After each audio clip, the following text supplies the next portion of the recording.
We're about to start the class and it's too loud. Jaya Radha Madhava Kunja Bihari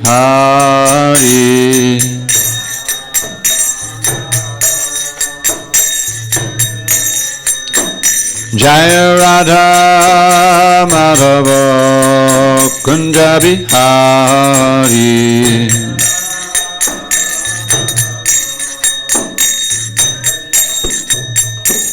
Gopi Jana Vallabha Girivaradhari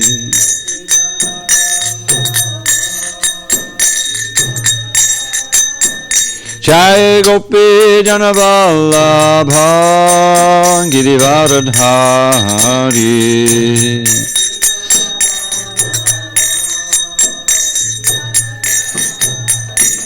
Yashodanandana Braja Jana Ranjana Yashodanandana Braja Jana Ranjana Yamuna Tira Vanachari Yamuna Tira Vanachari Jaya Radha Madhava Kunja Bihari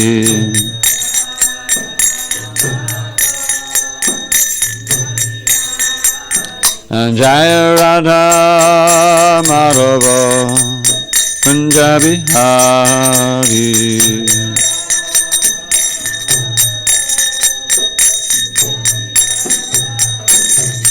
Gopi Jana Vallabha Girivaradhari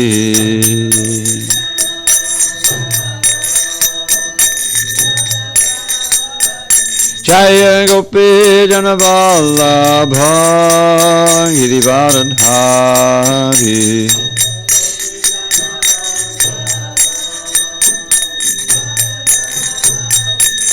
Yashodanandana Braja Jana Ranjana Yashodanandana Braja Jana Ranjana Yamuna Tira Vanachari Yamuna Tira Vanachari Jaya Radha Madhava Kunja Bihari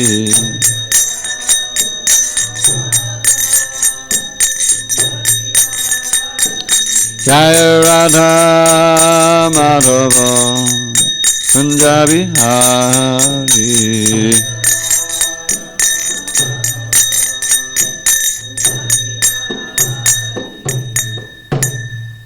Jai Mr. Bhad Paramahansa Parajagacharya Ashtotar Shri Srimad Divine Grace Srila A.C. Bhakti Vedanta Swami Prabhupada Ki Jai ISKCON BBT Founder Acharya Srila Prabhupada Ki Jai Jai Om Vishnupad Paramahansa Parajagacharya Ashtotar Shri Srimad Divine Grace Srila Bhakti Siddhanta Saraswati Thakur Ki Jai Ananta Koti Vaishnavana Ki Jai Namacharya Srila Haridas Thakur Ki Jai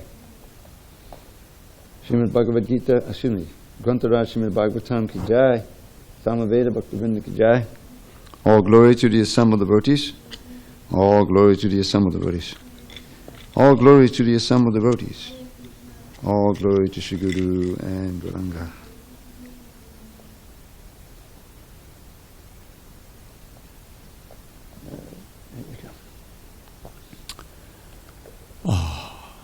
No one here knows how to do it. All right, I'll do it myself.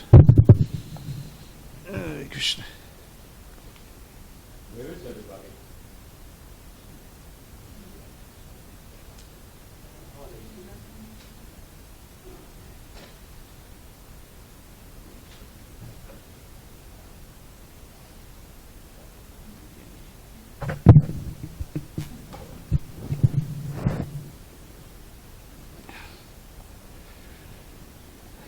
phone. Time for the phone. Narayana namaskritya narang chaiva narottamam devim saraswatim vyasam tato jayamudirihet. Before reciting the Srimad Bhagavatam, which is our very means of conquest, we should offer our respectful obeisances unto Lord Narayan, the Supreme Personality of Godhead, unto Narayan Rishi, the supermost human being, unto Mother Saraswati, the goddess of learning, unto Srila Vyasadeva, the author, and unto Srila Prabhupada, the translator, commentator, and our spiritual master. Nashta prayesha badreshu nityam bhagavata sevaya bhagavatyuttama shloke bhakti bhavati naishtaki. By regular attendance and classes on Srimad Bhagavatam and by rendering devotional service to the pure devotee, all that is inauspicious within the heart is destroyed almost to nil, and loving devotion to the Supreme Lord who is glorified in transcendental songs is established as an irrevocable fact. Sorry, got a little cold. Om Namo Bhagavate Vasudevaya. Om Namo Bhagavate Vasudevaya. Om Namo Bhagavate Vasudevaya.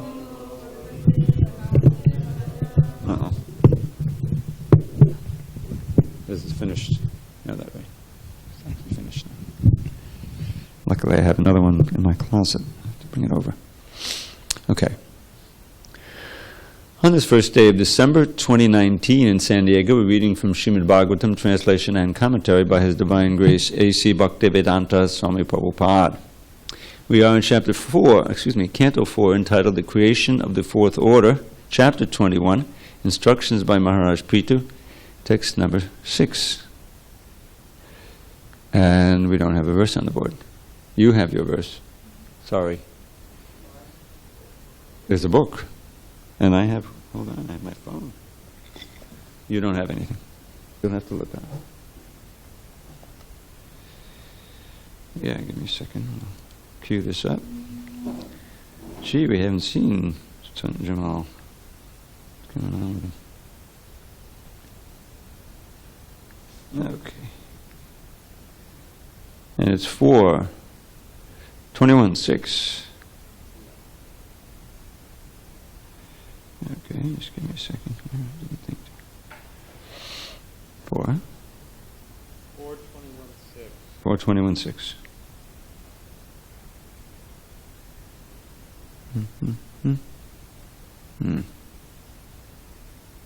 There you go.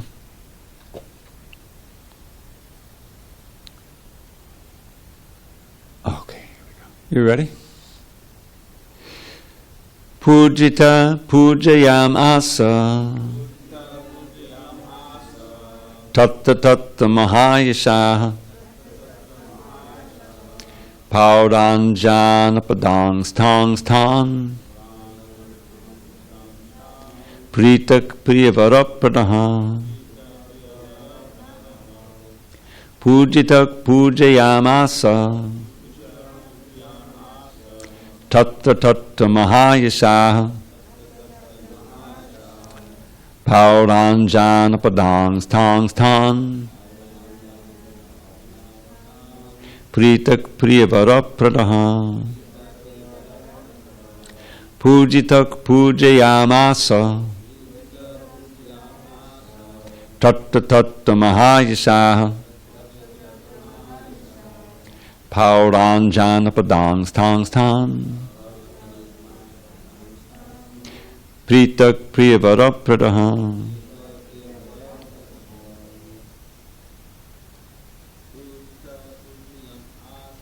pujitak pujayamasa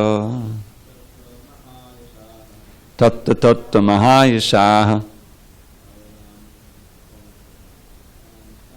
pauranjana padang stang stan pritak priyavarapradaha. You want to try, Prabhu? Pujitak pujayamasa tatta tatta mahayashaha paudanjana padang stang stan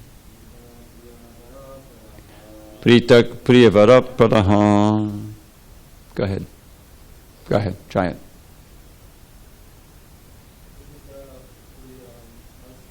Pujitak pujayam asa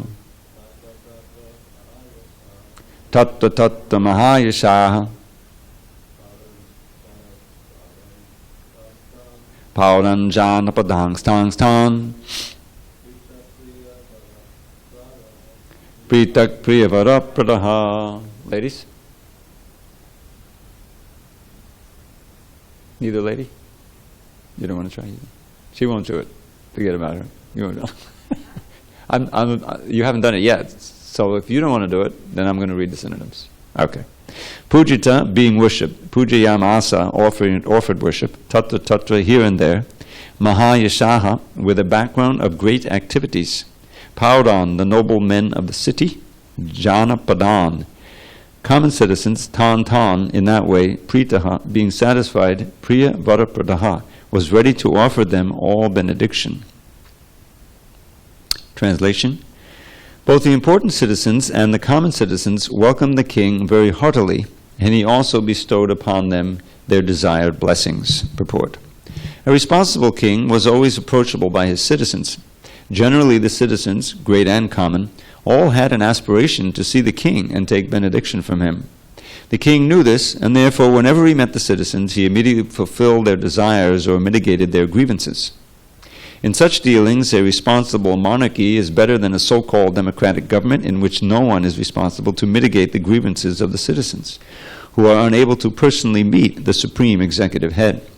In a responsible monarchy, the citizens had no grievances against the government, and even if they did, they could approach the king directly for immediate satisfaction. Om Jnana Timirandasya Jnanandjana Shalakaya Chakshu Unmilatam Mena Tasmai Shri Gurave Namaha. I was born in darkness of ignorance, but my spiritual master Srila Prabhupada opened my eyes with the torchlight of knowledge. I offer my humble obeisances unto him and all members of Sri Parampara. So we're reading about King Prithu, who is an empowered incarnation of the Lord. We've already read quite a bit about him, how he forced the cooperation of the earth to again give its bounty so that people could be supported. And he performed 99 horse sacrifices. There was a misunderstanding with the 100th horse, which led to some conflict, but it was all mitigated, and finally Vishnu himself came down to pacify Prithu, and he surrendered and became very sorry that he had become so angry at Indra.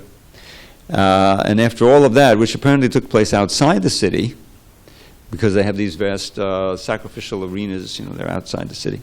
So now we re-entered the city, and we've been reading about his relationships with his the people there. They all loved him because he protected them, and he had their best interests at heart. And did I say Om Jnana? I must have. All right.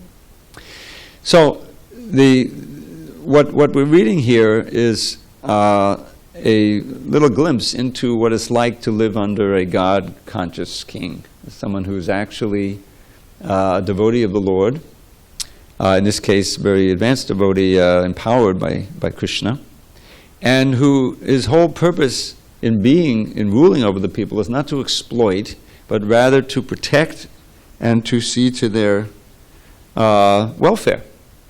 It's practically an unknown concept today, because it's assumed that anyone who claws his way to the top of any government has many personal desires, and oftentimes simply exploits the position for his own benefit and those close to him. And we live in an age, the Kali Yuga, when the corruption reaches every level, from the people in general up to the leaders, even the so-called religious leaders.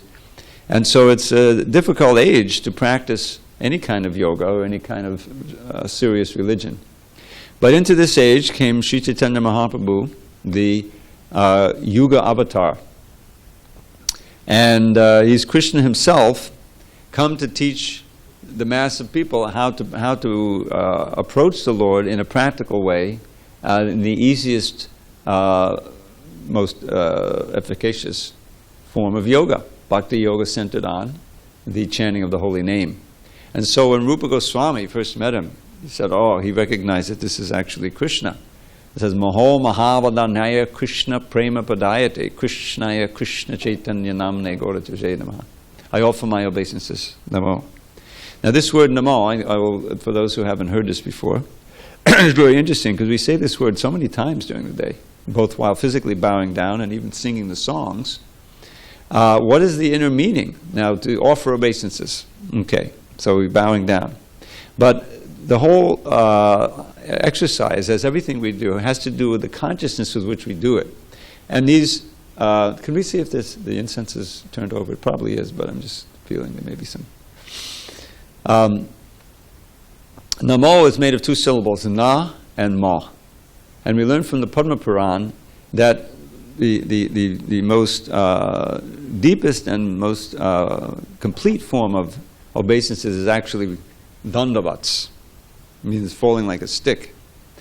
And the whole idea is that one says, nama, not mine.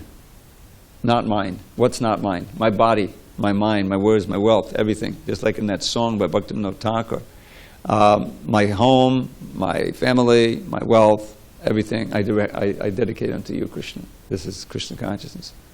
So the actual act of bowing down is meant to be accompanied by that understanding and that feeling. And that's why when we sing the song, although it's not there in the translation that we read every day, Shri Guru Chadana Padma, Kevala Bhagat, Bandonmi Savadana Mate. Savadana doesn't mean with great awe and reverence or respect, which also has to be there, but it means with great attention. With great attention. And in fact, that attention should be applied to everything that we do in Krishna consciousness. And if we're doing something not in Krishna consciousness, we should say, there's a Krishna conscious way of doing this, I should find that out and apply it. So by that full attention is actually the prerequisite for advancing in devotional service.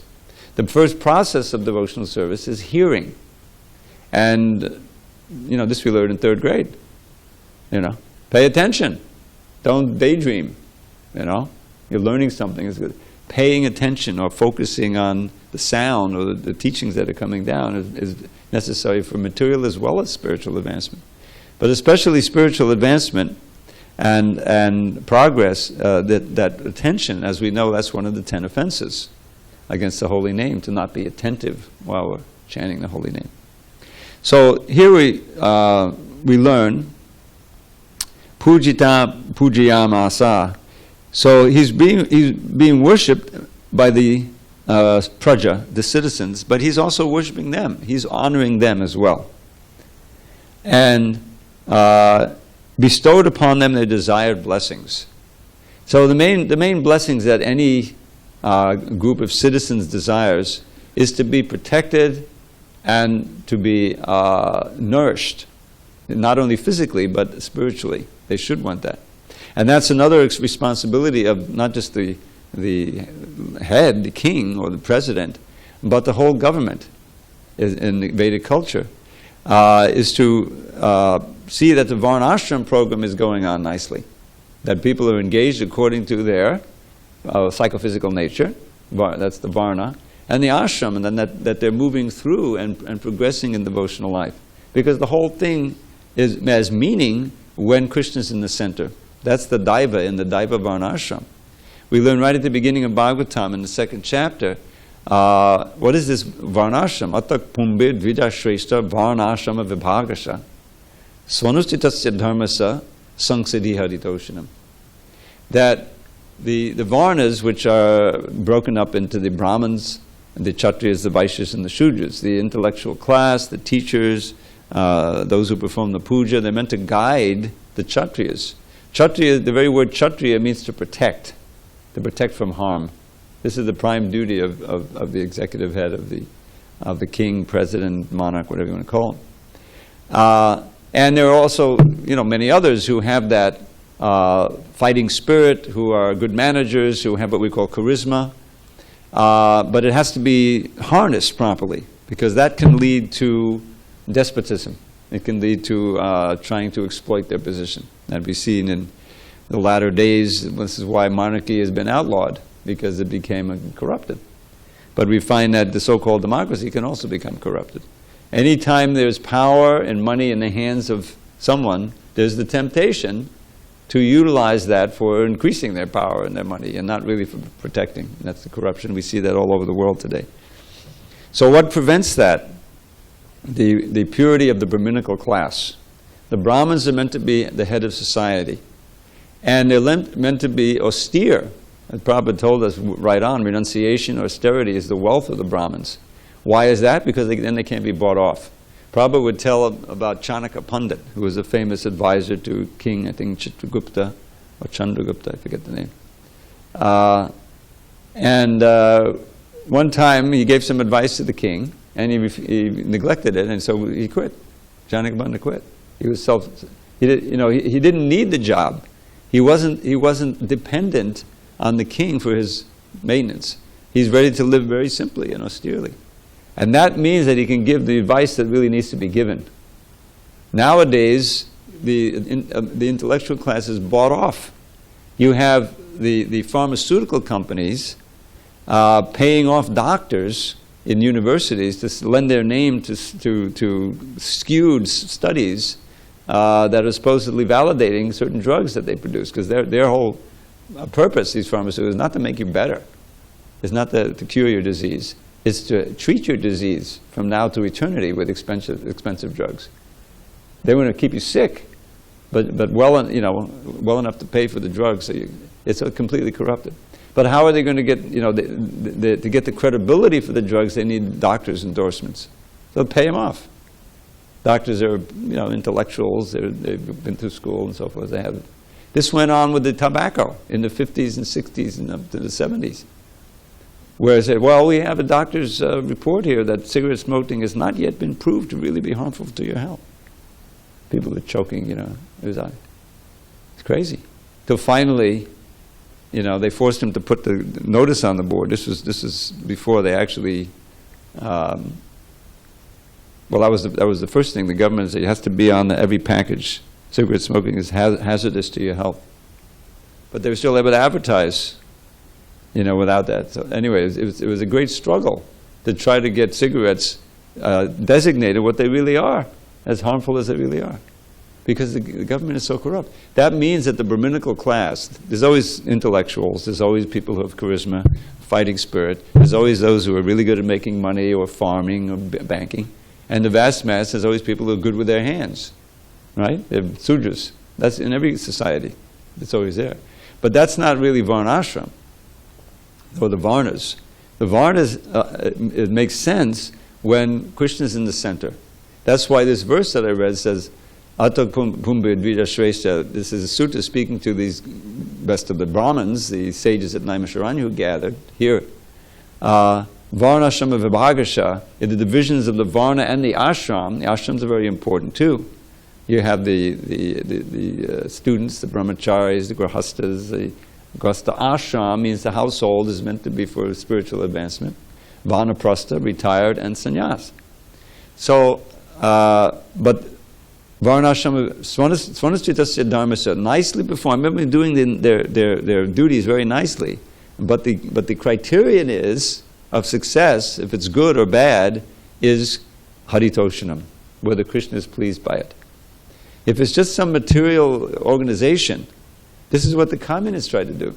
Reorganize society without really having by destroying one of their main things was destroying religion, which they thought was the opium of the people, right?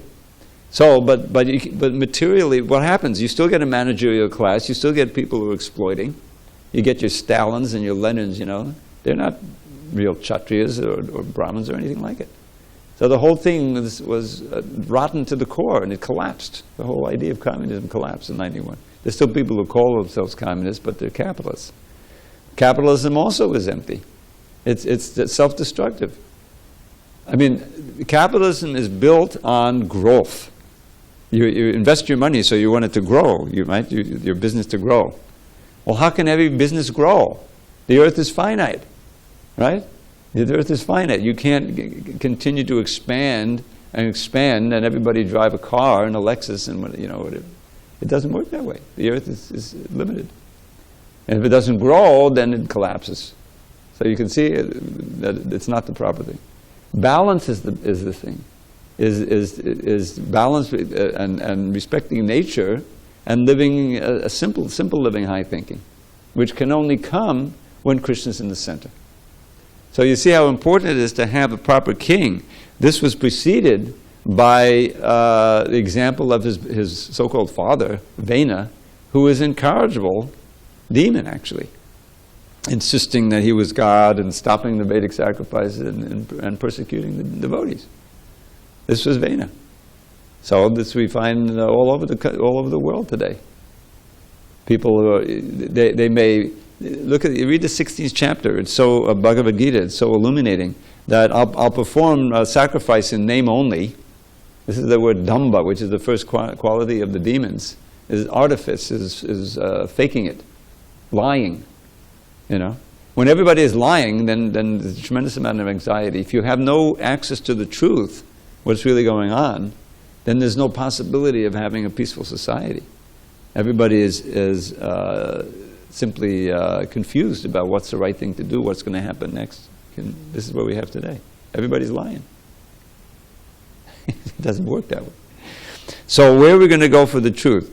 So if Krishna is pleased, that means that the varnas and ashrams are going nicely, and the king's responsible to see that that's being done. So this was the glory of Prithu, King Prithu. And here, ready to offer Priya Vara Prada, ready to offer the benedictions. So people want a peaceful life, prosperous life, and when they're trained properly, they want to advance in devotional service. They become happy when the festivals are on. Can you imagine a society where we had a Rath Yatra and everybody came out of their houses and the streets were filled and they're just... we live every day, in a simple life. Just like this, tonight there'll be a Krishna fest, people will come.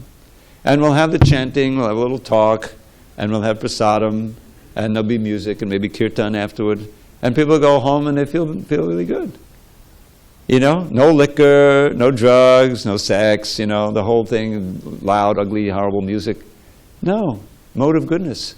Because it really touches the heart. It actually pleases the soul. And so you can be happy with very little. It doesn't have to be, it's all, because Krishna is pleased, then you feel happy and peaceful. And that's actually a fact. That's why this movement, survived our bumbling efforts to make it, practically destroy it in the 80s. But it survives and is prospering because it's genuine.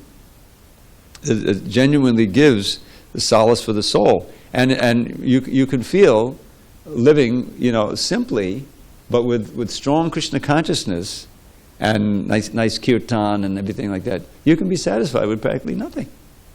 This artificial consumption is just, it's going very quickly down the wrong direction. I just memorized one verse, right, Lord Shiva, and I'll share it with you. It's not a famous verse, but somehow it struck me. This is in a pastime where Shiva's disciple, or Shiva's disciple Banasura. Now Asura says here that he's a demon, but he's a demon who's a devotee inside, because he's the grandson of Prahlad Maharaj. And so, anyway, there's a whole pastime where his daughter fell in love with Aniruddha, who was Krishna's grandson.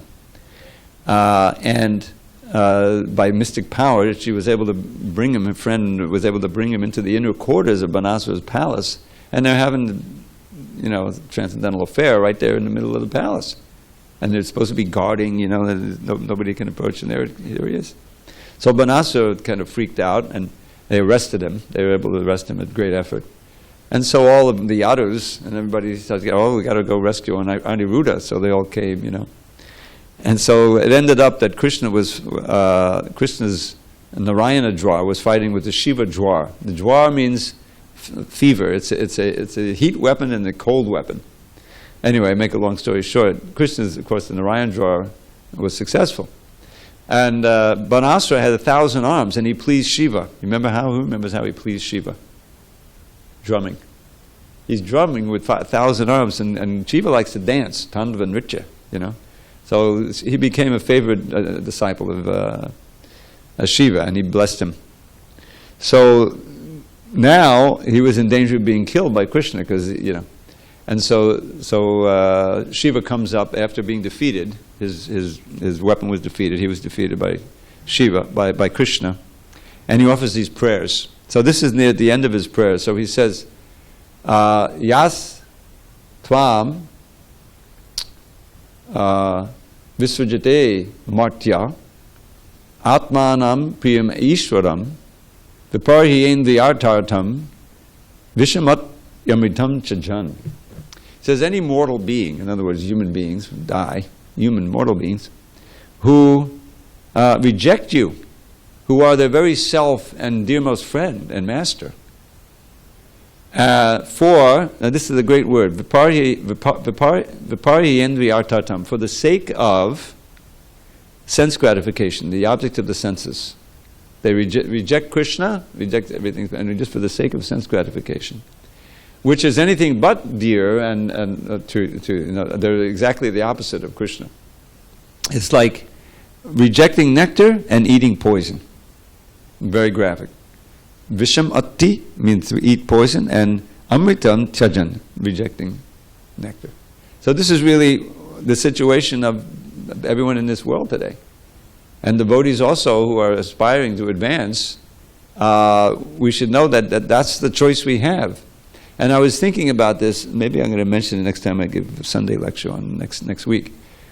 And that is how, there's one really nice verse where it's related to Krishna's pastime of being a calf herd. You remember when he was not even a cow herd? He was herding the calves before he turned 5. And,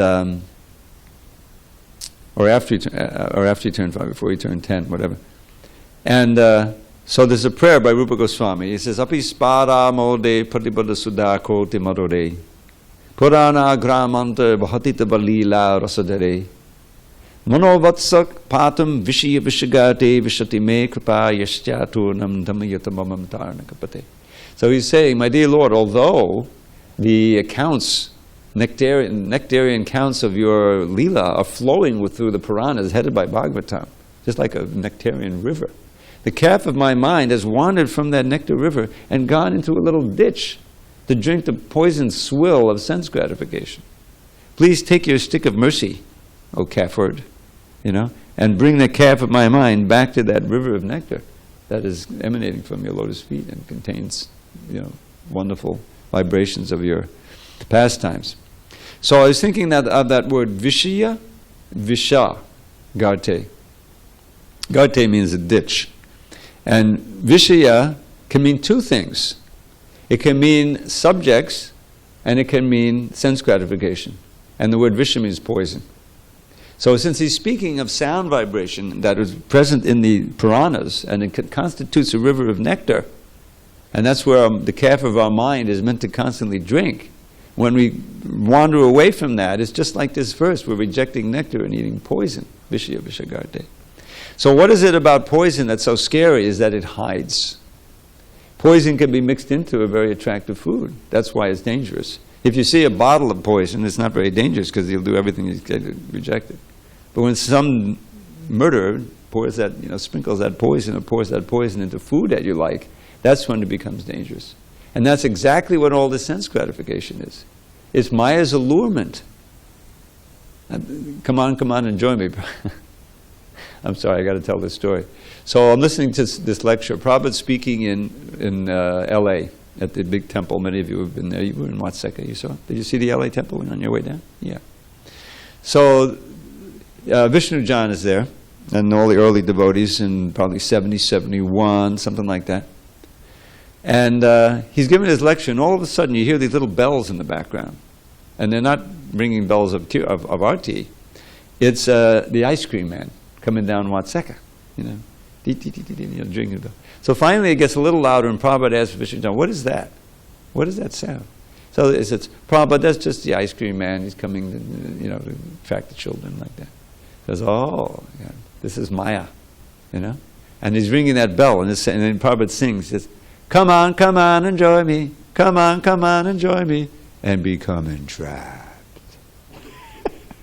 And then he gives the example of different animals that are trapped by one sense. Like the fish. Prabhupada gives an imitation of a fish. So, I used to fish with my father, So what do you do? It's either the worms, a big glob of worms, which I couldn't bring myself to put those poor worms on the. But then they have the lures, probably called the tackle. It's called the tackle, the fish tackle, which includes lures, shiny little things that to attract the attention of the fish, and there's hooks on them, and then you can get a fish there. So, the fish is swimming around very peacefully, and he sees this attractive lure, and he goes and he bites it, and suddenly he's caught, and the fisherman pulls him into the boat.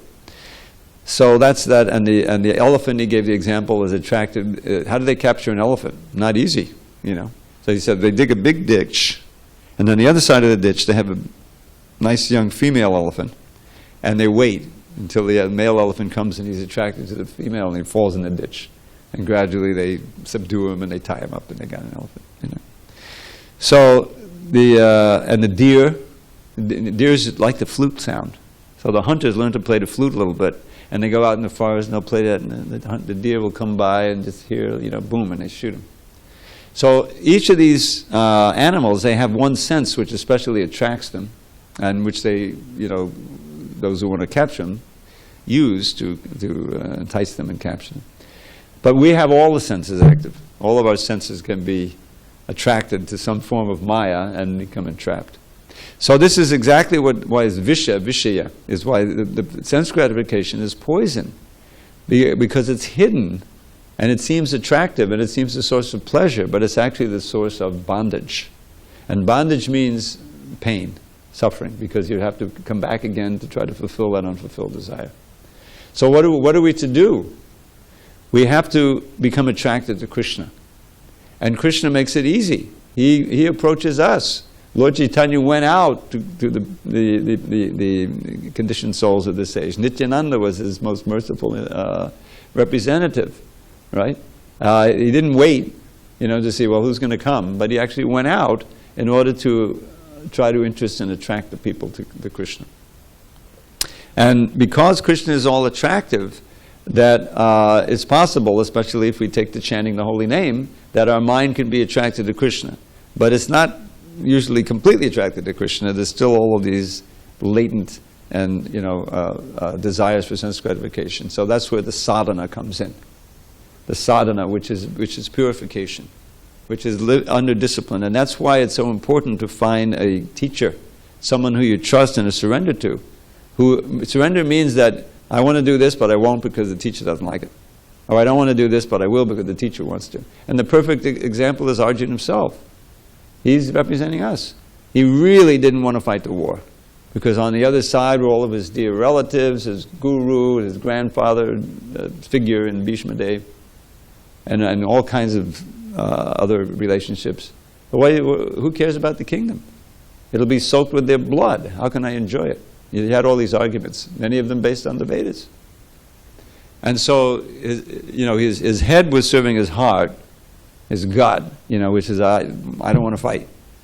But he knew, of course, Krishna's right there, that Krishna wanted him to fight. So he's torn, and he's paralyzed. Karpa nidosho pahata svabhava really means that my svabhava, my natural character as a heroic kshatriya, has been taken away by this wretched attachment and confusion that I'm feeling now.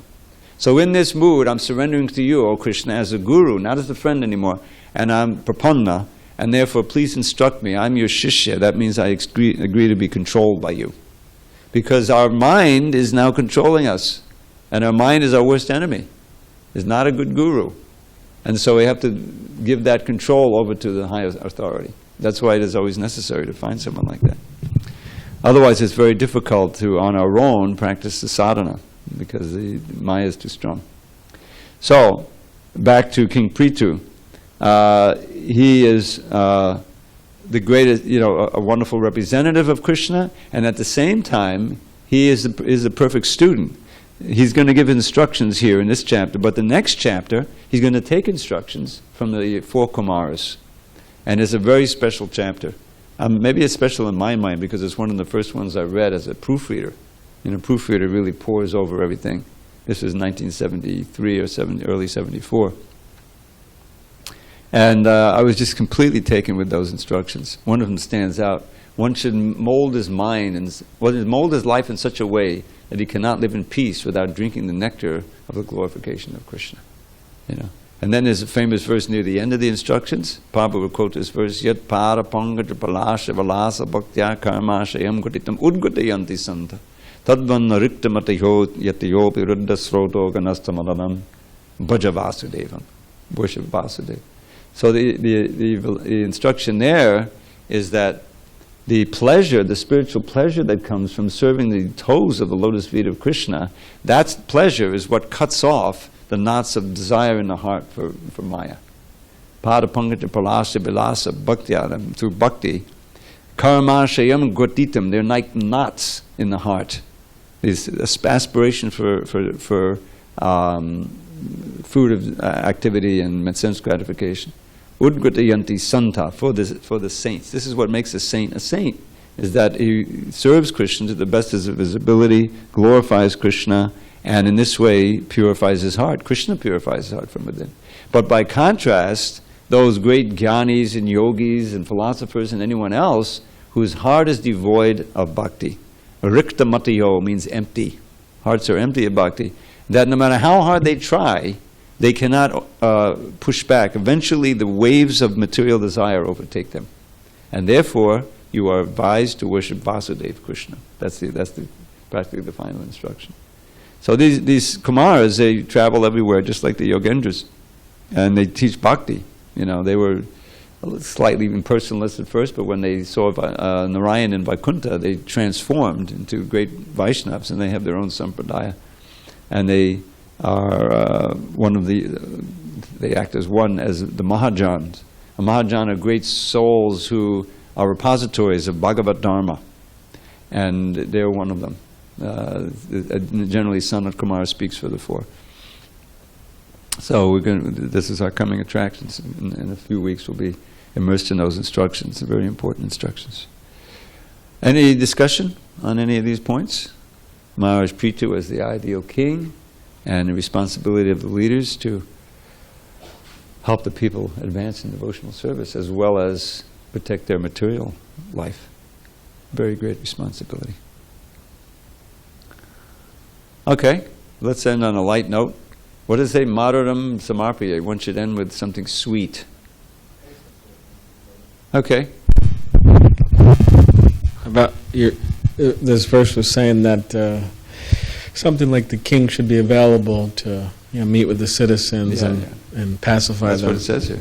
And I was just thinking about that in relation to ISKCON, and I was thinking one example, which I thought was a amusing, interesting example, but apparently Shesha Prabhu, one of the GBC men here in America, he was there in Florida, and part of the Janmashtami festival, what he did is he got a table and he sat there, and the mood was like, okay, does anybody have any complaints type of thing? Gosh. And then he just sat there all night and discussed with everybody. So very brave. Yeah.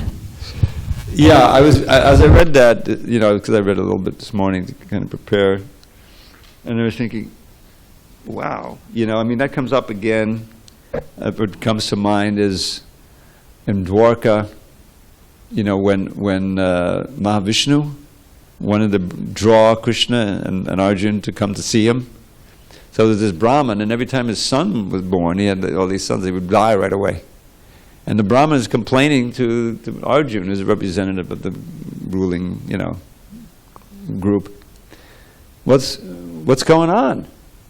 My child is dying. So Arjuna said, okay, I'm going to protect the whole house. So he had this whole arrangement of his special weapons that made a whole shield on the house, But the son still died, the next son. So Arjuna was ready to commit suicide and run into a fire. And Krishna said, stop, don't do it, So then they went, Krishna took him through the Brahmajyoti all the way to Mahavishnu, and Mahavishnu says, I have the sons, I just wanted to draw you here, But that principle of being able to complain, and how is it practical? You may have millions of, I think the idea is that there is the desire to be accessible and to respond to the needs of the people, the complaints. In other words, you can set up a bureaucracy where people can actually go and expect to have their complaints answered, heard, and then answered. Whereas now you have, historically, because I always, historically, America, has two foundations. It was built historically over slavery on one side, which is a big economic business, and then genocide on the other side, get rid of the American Indians, Native Americans. So that pervades, and it still affects America today, where you have a lot of racism and just out-and-out cruelty at the top. There's no reason in the world why America couldn't have a proper medical system like they have in all other civilized countries, where there's a medical insurance, and it's a right. But aside from that, the whole idea, which is in the Constitution, that the government is for the benefit, by the people, for the people, right, of the people. It's become corrupted. It is natural corruption, because there's no spiritual foundation of the whole thing. And if people get power, then they want more power, and they want. So the 30s, there was a collapse, economic collapse, and you had a danger where capitalism was going to be overthrown. So to save capitalism, they started the Social Security and the whole thing, and the workers' unions and everything like that.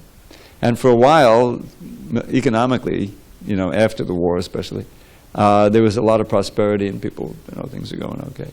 But it can't last, because it's rotten to the core. The hearts of the people who are ruling are filled with demonic characteristics. Although the successful ones try to hide that, and convince the people that they're out for their best interests. It's going on right now, all of this politics. Well, I'm sorry, but it's kind of late. We can talk later. All glories to Srila Prabhupada. Hare Krishna. Hare Rama.